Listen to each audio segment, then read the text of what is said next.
ভাই আমার আজকে মনটা না ভালো না। কে ভাই, তোর মনে কি হয়েছে আবার?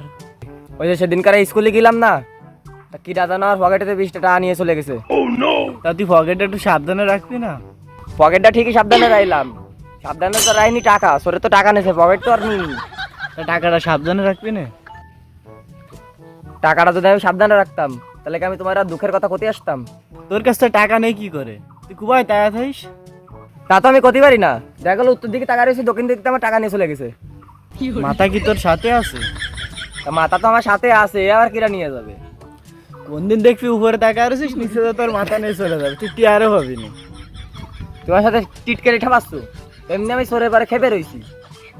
রাগ করে কোনো লাভ আছে? যেটা নিচে সেটা তো নিচেই, ও কি আর পাওয়া যাবে? ও নেবে কেন? ও তো বোঝার দরকার ছিল যে চোরের 10 দিন, গৃহস্থের 1 দিন। মন্দির কয় কিরা